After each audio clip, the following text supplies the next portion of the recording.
carrying kartals, tambourine, and the Swami's bongo. Swamiji rode with a few of his followers in a taxi.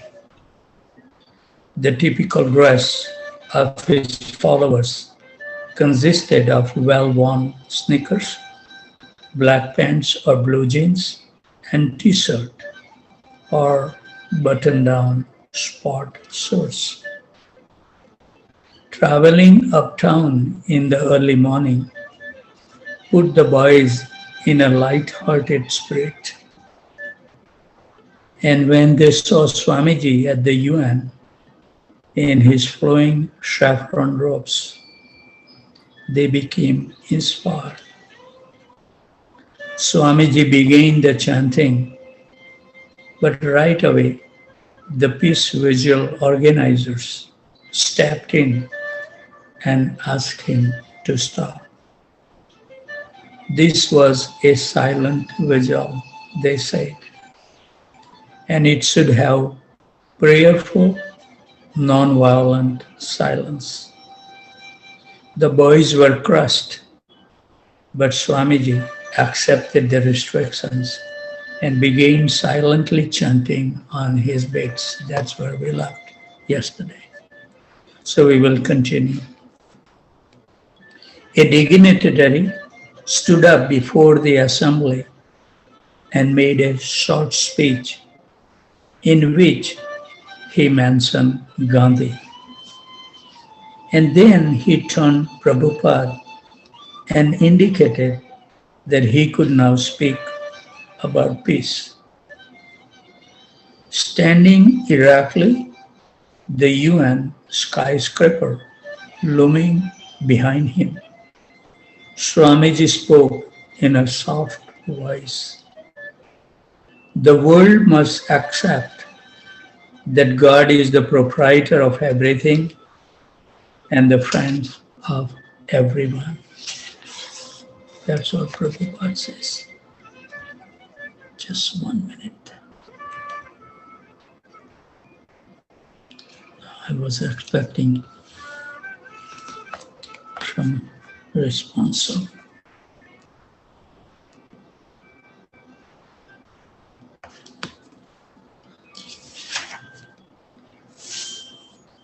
The world must accept that God is the proprietor of everything and the friend of everyone, he said. Only then can we have real peace. Mr. Bogart had scheduled the Swami for 2 hours of silent prayer. Prabhupada had the devotees sit together and softly chant japa until the 2 scheduled hours were up. Then they left. As Prabhupada rode back downtown in the heavy morning traffic, he said, New York reminded him of Calcutta. Amid the start and stop motion and noise of the traffic, he explained, quote, we have nothing to do with peace vigils. We simply want to spread this chanting of Hare Krishna, that's all. If people take to this chanting, peace will automatically will come. Then they won't have to artificially try for peace. There you go. Prabhupada has given us the jewel. September 1st, the New York Post ran a picture of Swamiji's group at the United Nations building. Steve brought the clipping it to Prabhupada. Quote, Swamiji, look, they have referred to you here as Sami Krishna. Prabhupada, Sami Krishna? That's all right. Sami, S-A-M-I. Haribo. In the picture, some of the boys were sitting with their heads resting on their arms. Where are you? Prabhupada asked. And Steve pointed, quote, oh, you chant like this? with your head down? Question mark. Prabhupada had participated in the peace vigil to oblige his contact, Mr. Bogart. Now Mr. Bogart was fawning to offer his appreciation and agreeing to visit the storefront. He wanted to help and he would discuss how the Swami could work with the UN and how he could solicit help from important people for his movement of Indian culture and peace. Prabhupada regarded Mr. Bogart's imminent visit as very important, and he wanted to cook for him personally and receive him in his apartment with the best hospitality. When the day arrived, Prabhupada and Keith cooked together in the small kitchen for several hours, making the best Indian delicacies. Prabhupada posted Stanley downstairs and told him not to allow anyone to come up while he was cooking the feast for Mr. Bogart. Stanley assented, blinking his eyes with his furrow, saintly look. Stanley stationed himself downstairs in the storefront. A few of the boys were there, and he told them, quote, "You can't go up to see the Swami. No one can," unquote. About 12 noon, Larry Bogart arrived, pale, elderly, and well-dressed by Lower East Side standard. He said he wanted to see Swami Bhaktivedanta. Quote, "Sorry," Stanley informed him. His boyish face trying to impress the stranger with the seriousness of the order. Quote, "The Swami is busy now, and he said no one can see him," unquote. Mr. Bogart decided he would wait. There was no chair in the storefront, but Stanley brought him a folding chair. It was a hot day, and Mr. Bogart looked at his watch several times. A half hour passed. Stanley sat chanting and sometimes staring off blankly. After an hour, Mr. Bogart asked if he could see the Swami now. Stanley assured him that he could not, and Mr. Bogart left in a hurry. Upstairs, Swamiji had become anxious, wondering why Mr. Bogart had not arrived. Finally, he sent Keith downstairs, and Stanley told him about the man whom he had turned away. Quote, "What?" Keith exploded. But that was. Within moments, Swamiji heard what had happened. He became furious. He came down to the storefront. Quote, "You fool, you silly fool," unquote. He turned and angrily rebuked everyone in the room, but mostly Stanley. No one had ever seen the Swami so angry. Then Swamiji walked away in a disgust and returned to his apartment. Stanley had been going off the deep end for some time, and now he became even more abstracted in his behavior. Stanley's mother knew her son had been troubled for years, and she had therefore requested Prabhupada to keep a very close watch on him. But now the boy deteriorated in his responsibilities and stopped cleaning the kitchen and storefront. He would stand alone looking at something. He was gloomy and sometimes spoke of suicide. And he stopped chanting regularly. What a bad sign. The boys didn't know what to do, but they thought perhaps he should be sent home to his mother.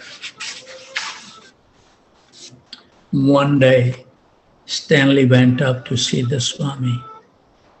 He came in and sat down. Prabhupada, yes, Stanley, may I have $50? Prabhupada, why? Prabhupada used to handle all the money himself. So when his boys needed something, even if it were only 25 cents for the bus, they had to see Swami. He was never wasteful. He was so frugal that whenever he received a letter, he would carefully tear the envelope apart and use the reverse side as writing paper. So he wanted to know why Stanley wanted $50. Stanley replied in a small voice, quote, I want to purchase some gasoline and set myself on fire, unquote. Prabhupada saw Chuck at the doorway and told him to call Bruce at once. Bruce quickly came up and sat with Prabhupada and Stanley. Prabhupada told Bruce, whom he had recently appointed to handle petty cash, to give Stanley $50, and he had Stanley repeat why he wanted the money. Quote, but Swamiji, Bruce protested, quote, we don't have that much money, unquote. Quote, there you see, Stanley, Prabhupada spoke very calmly. Quote, Bruce says, we don't have the money, unquote. Then they found Stanley's mother. Later, Prabhupada said that because Stanley had asked for $50 for gasoline, which cost only 35 cents, he could therefore understand Stanley was crazy. Keith was cooking lunch in the kitchen as usual, but today Swamiji was standing by the kitchen stove, watching his people. Keith paused and looked up from his cooking. Quote, Swamiji, could I become your disciple? Unquote. Quote, yes, unquote, Prabhupada replied. Why not? Your name will be Krishnadas. Haribol. This simple exchange was the first request for discipleship and Prabhupada's first granting of initiation. But there was more to it than that. Haribol, somebody has unmuted. Renu Rishi Matani. Thank you. Prabhupada announced that he would soon hold an initiation. Quote, what's initiation, Swamiji? Unquote, one of the boys asked. And Prabhupada replied, I will tell you later. First, they had to have beads. Keith went to Tandy's leather company and brought half-inch wooden beads and cord to string them on. It was much better, Swamiji says, to count on the beads while chanting.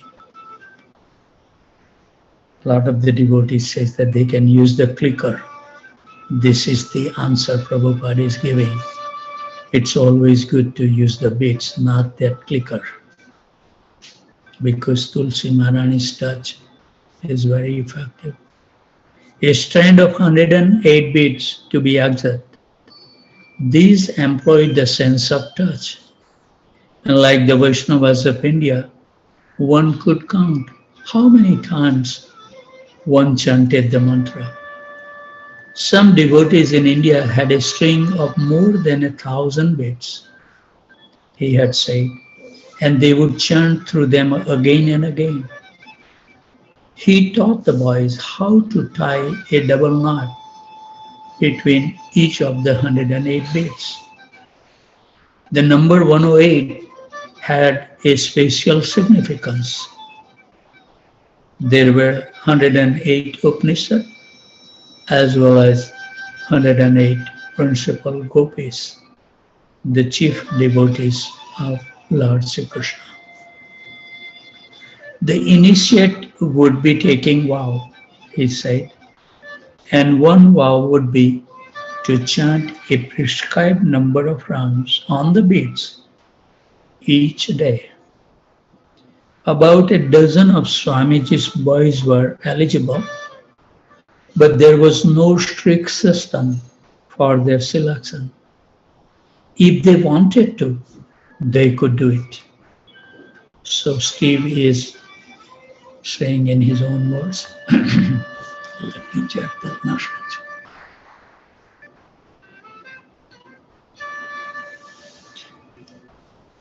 I think I got the response that it is a genuine request from Uttam Shloka Prabhu. I got confirmation from His Holiness Ramakut Swami Maharaj, but send minimum maybe $20 a piece, and I'm gonna ask him how much does he really need. That's what Maharaj asked me to ask him, so I'm gonna send the message to him.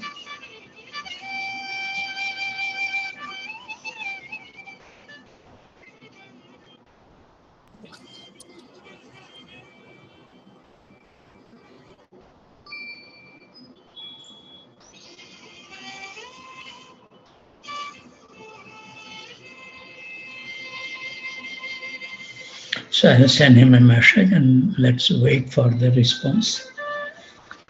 How much he needs, we'll find out. But Maharaj requested that give minimum whatever $20 or something if you have a desire to do so. There is no force, so don't feel like I'm forcing anything upon you. Our business is to chant the holy name, but to help the brahmachari is also the duty of a grihastha. So if you feel like, you can send $20 or so.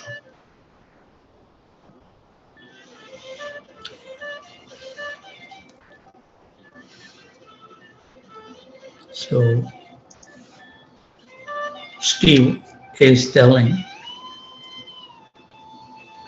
although I was already doing whatever Swamiji recommended, I sensed that initiation was a heavy commitment. Wonderful, at least they realize.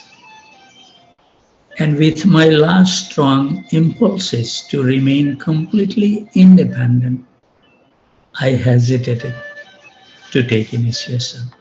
That's nice. You know, whatever is the resistance, that's okay. But when you surrender, then there should be no looking back. Everything is allowed, you know. You can always say no. You can wait as long as you want to. No force. But once you decided, then follow strictly. Prabhupada's friends saw the initiation in different ways. Some saw it as very serious, and some took it to be like a party or a happening. While stringing their beads in the courtyard, Wally and Howard talked a few days before the ceremony. Wally, it's just a formality. You accept Swamiji as your spiritual master. Howard, what does that entail? Wally, nobody's very sure. In India, it's a standard practice. Don't you think you want to take him as a spiritual master? Howard, I don't know. He would seem to be a good spiritual master, whatever that is. I mean, I like him, and he's teaching a lot. So I guess in a way, he's already my spiritual master. I just don't understand how it would change the situation.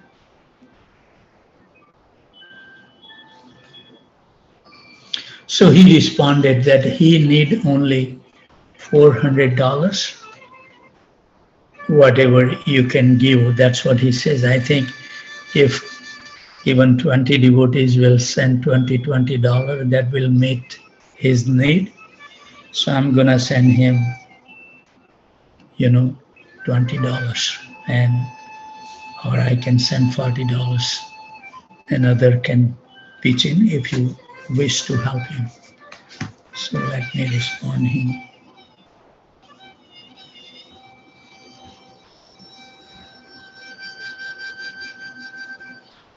I say we will try to raise. Let's see. So let's finish that on time, and then I can send it to him. And please do so. You have all the information. If you so desire, don't feel that it is a force from me or anybody else, unless your heart say to help him.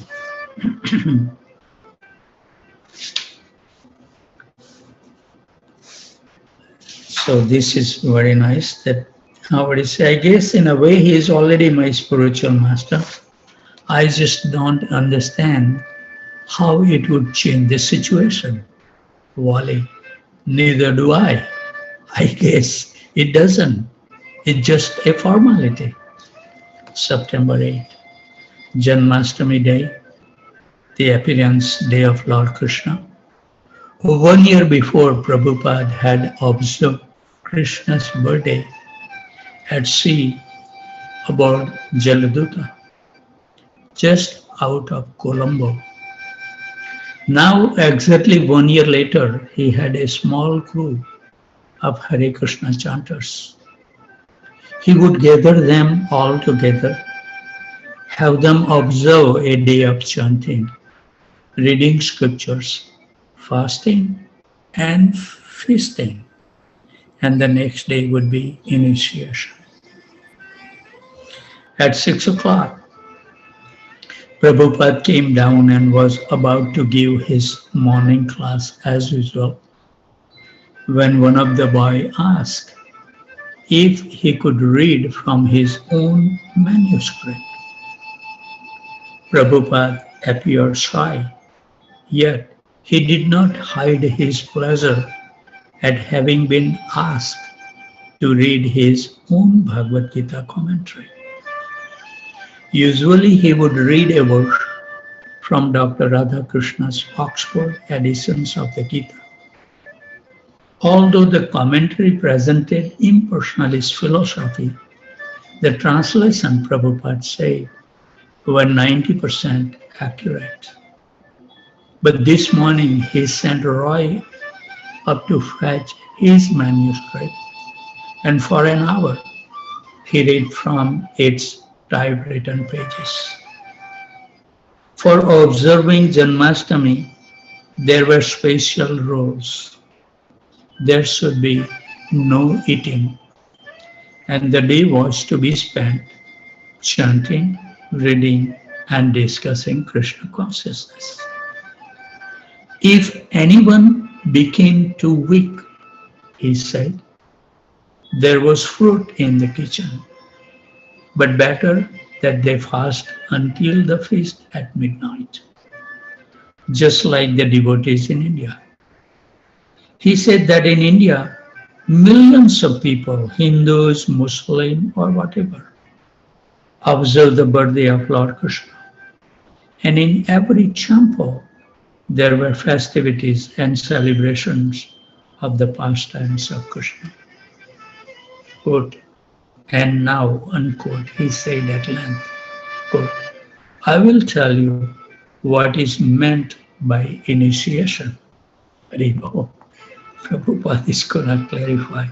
Initiation means that the spiritual master accepts the student and agree to take charge, and the student accepts spiritual master and agrees to worship him as God. He paused. No one spoke. Any questions? And when there were none, he got up and walked out. The devotees were stunned. What had they just heard him say? For weeks, he had stressed that when anyone claimed to be a god, he should be considered a dog. Quote, my mind just been blown, said Wali. Quote, everybody's mind is blown, unquote, said Howard. Swamiji just dropped a bomb. They thought of Keith. He was wise. Consult Keith. But Keith was in the hospital. Talking among themselves, they became more and more confused. Swamiji's remark had confounded their judgment. Finally, Wali decided to go to the hospital to see Keith. Keith listened to the whole story, how Swamiji has told them to fast, and how he had read from his manuscript, and how he had said he would explain initiation, and how everybody had leaned forward all ears, and Swamiji had dropped a bomb. Quote, the student accepts the spiritual master and agrees to worship him as God, unquote. Any questions? Swamiji had asked softly, and then he had walked out. Quote, I don't know if we want to be initiated now, unquote. Wali confessed. Quote, we have to worship him as God, unquote. Quote, well, you are already doing that by accepting whatever he tells you, unquote. Keith replied. And he advised that they talk it over with Swamiji before the initiation. So Wali went back to the temple and consulted Howard. And together they went up to Swamiji's apartment. Very nice. Quote, does what you told us this morning, unquote, Howard asked, quote, mean we are supposed to accept the spiritual master to be God, unquote. Quote, that means he is due the same respect as God, being God's representative, Prabhupada replied calmly. Then he is not God? No, Prabhupada said. God is God. The spiritual master is his representative. Therefore, he is as good as God because he can deliver the God to the sincere disciple. Is that clear? It was. It was a mental and physical strain to go all day without eating. Jan was restless. She complained that she couldn't possibly stay any longer, but had to go take care of her cat. Prabhupada tried to overrule her, but she left anyway. Most of the prospective initiates spend several hours that day stringing their shiny red wooden beads. Having tied one end of the string to a window bar or to a radiator, They would slide one bead at a time up the string and knot it tightly, chanting one mantra of Hare Krishna for each bead. It was devotional service. Chanting and stringing your bead for initiation. Every time they noted another bead, it seems like a momentous event. Prabhupada said the devotee in India chanted at least 64 rounds of beads a day. Haribo. Saying the Hare Krishna Mahamantra once on each of the 108 beads constituted one round. His spiritual master has said that anyone who didn't chant 64 rounds a day was fallen. At first, some of the boys thought that they would also have to chant 64 rounds, and they became perplexed. That would take all day. How could you go to a job if you had to chant 64 rounds? How could anyone chant 64 rounds? Then someone said, Swamiji has told him that 32 rounds a day would be a sufficient minimum for the West. Haribol. Wally said he had heard Swamiji say 25, but even that seems impossible.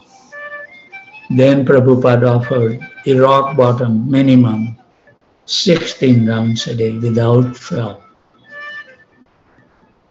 Without fail.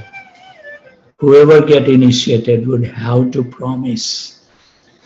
I think we should stop here at 6:54. And it's nice to be here. So one thing was there that I was just telling. I posted my car picture is 2017 models, and you can see how it looked like a brand new car. We need to please our spiritual master with every actions. We should keep our room clean. We should keep our car clean. Whatever we touch, we should keep it nice and clean. And if external will slowly become clean, then you will be able to keep internal things clean. No thought should come in our mind about negative thing about others, or any impulses of our senses should take over our mind control. And you will see your journey will become so nice and smooth. So with those thoughts, I think we should, not to show off anything, but I think that we should have, and I learned from my spiritual master that we should be so well organized if he wants to practice this thing in all respect. So when I wax my car, I put down at least 3 times we should wax in a year to keep the car clean. So already I put it for July 5th. It's on Saturday. So I put it on my calendar that I have to. If it's rain that day, then you can do it later. But I was just thinking that because I have the thought, in the evening I was free. And I said, what I'm going to do? Let me go and clean up my car and keep on chanting Hare Krishna Mahamantra while you do these things, So it was very nice. Everything should be clean. Our thought should also be clean and all the time. And you will see how Krishna will reciprocate with you unlimitedly. Krishna is pure, he is clean, he is transcendental. So if you really want his association, we have to come to that standard, what is required to associate with the divine couple and his associates.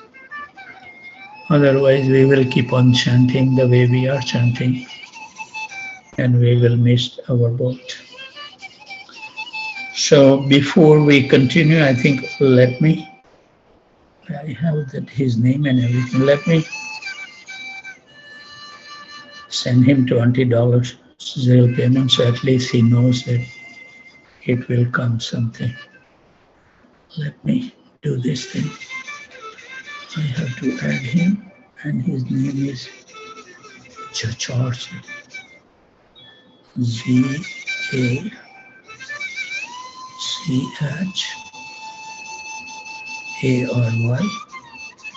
Magdalene.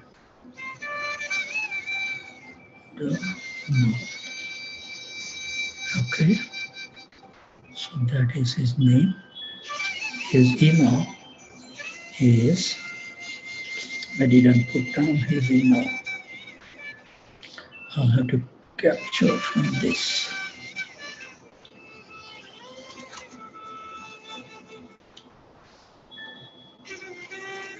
uttamashloka.das.rps@gmail.com. Okay.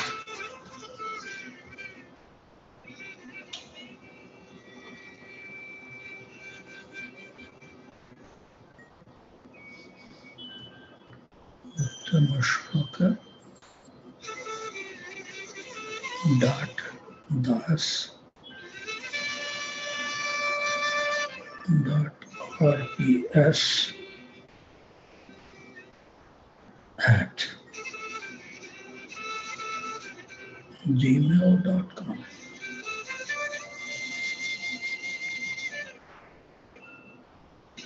And his mobile number.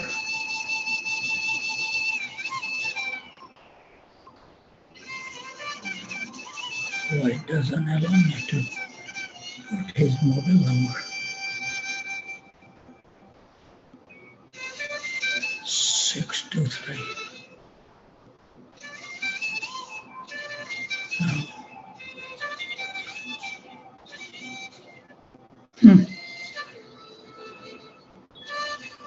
Maybe I should delete the email and just put the phone number. No, it doesn't allow. No. Mobile number, here you go. 623-451-2853. And then I can put his email. Sorry, I need to get it down. uttamashloka.rps@gmail.com.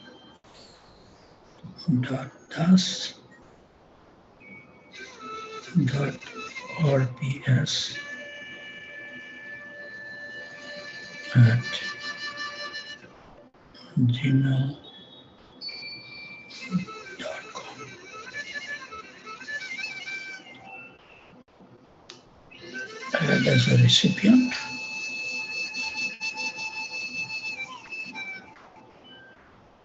Choose how to contact your recipient. We will let your recipient know about your payment if they signed up for notification from our service.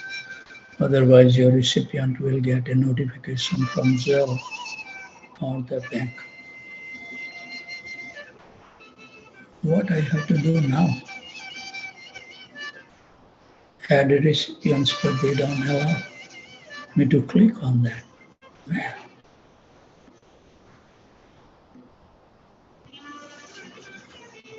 Let me see, they have made him one of the recipient now.